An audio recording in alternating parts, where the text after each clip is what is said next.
MLA হোস্টেলে, আমাদের নতুন যে এমএলএ হোস্টেল, সেখানে ফিলিপ কুমার রিয়াং মাননীয় বিধায়ক, ওনার যে কোয়ার্টার, সেখানে অতর্কিতে কিছু দুষ্কৃতিকারী সেখানে আক্রমণ করে চেষ্টা করে এবং সরাসরি খুনের হুমকি দেয়। উনি যেটা বিবৃতি দিয়েছেন খবরের কাগজে যা দেখেছি তাতে বলেছেন যে এরা বলছে যে আপনাকে খুন করা হবে। আমরা দেখেছি যে এই বিষয়ে দুই একজন অ্যারেস্ট হয়েছে, কিন্তু তারা সঙ্গে সঙ্গেই জামিন পেয়ে গিয়েছে। এইটা আমরা লক্ষ্য করেছি, যেটা হওয়ার না। ঠিক এই ধরনের সিনিয়র মেম্বার সুদীপ রায় বর্মন, গোপাল রায়, দীপঙ্কর সেন, তারাও মাঝে মাঝে বিভিন্ন জায়গায় আক্রান্ত হয়েছে। এখন বিধায়করা যদি এভাবে আক্রান্ত হয়ে যায়, সেভাবে ব্যবস্থা গ্রহণ না হয়, তাহলে সাধারণ আইন শৃঙ্খলা সম্পর্কে মানুষের মনে যে প্রশ্ন, সেই প্রশ্নটা স্বাভাবিক। 16 সেপ্টেম্বর শান্তিরবাজার এসডিএম অফিসে এখানে স্পেশাল সামারি রিভিশনের বিষয়ে ভোটার লিস্টে মিটিং ডাকা হয়। তাতে অন্যান্য রাজনৈতিক দলকেও ডাকা হয়। সে অনুসারে আমাদের এখানে সিপিআইএম দল থেকে বলরাম রিয়াং সহ এরা অংশগ্রহণ করে। এই এসডিএম চত্বরে তারা আক্রান্ত হয়ে যায়। সেখানে দারুণভাবে আক্রান্ত হয়, জিবি হাসপাতালে আসে।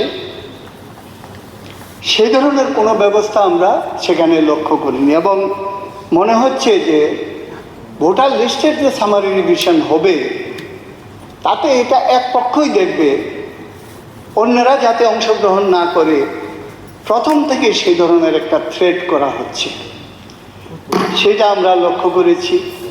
আপনি নিজেও জানেন, এখানে 19 সেপ্টেম্বর প্রতাপগড়ে বোলডোজার দিয়ে জুতের জায়গার উপরে একটা পার্টি অফিস, সেটাকে ভেঙে দেওয়ার জন্য বোলডোজার দিয়ে রাত্রিবেলায় সমস্ত ঘটনা ঘটে।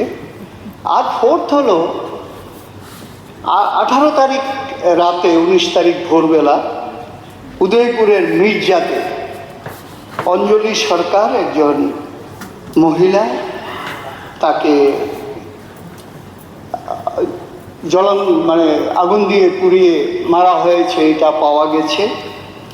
এটাকে খুনের অভিযোগ করেছে তার পরিবার, 5 জনের নামে মামলা হয়েছে। তারা অ্যারেস্ট হয়েছে, এই বিষয়ে কোনো কথা নেই।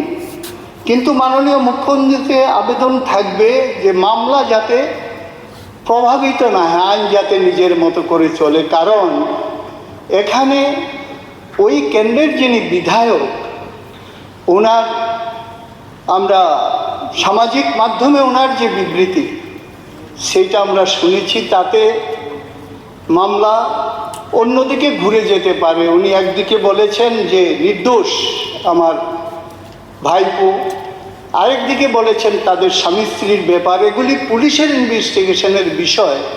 কিন্তু উনি আগে থেকেই এই বিষয়গুলি তুলে নিয়ে মামলাকে অন্যদিকে প্রভাবিত করার জন্য চেষ্টা হচ্ছে বলে আমাদের মনে হয়। কাজে এই যে 4টা বিষয় আমি উত্থাপন করলাম, তাতে সাধারণ আইন শৃঙ্খলা একটু দুষ্কৃতীদের হাতে নিয়ন্ত্রণে চলে যাচ্ছে বলে মনে হয়। সেদিকে মাননীয় মুখ্যমন্ত্রী যাতে কঠোর ব্যবস্থা গ্রহণ করেন, তার জন্য আমি আপনার মাধ্যমে গোপাল বাবু কিছু বলবেন?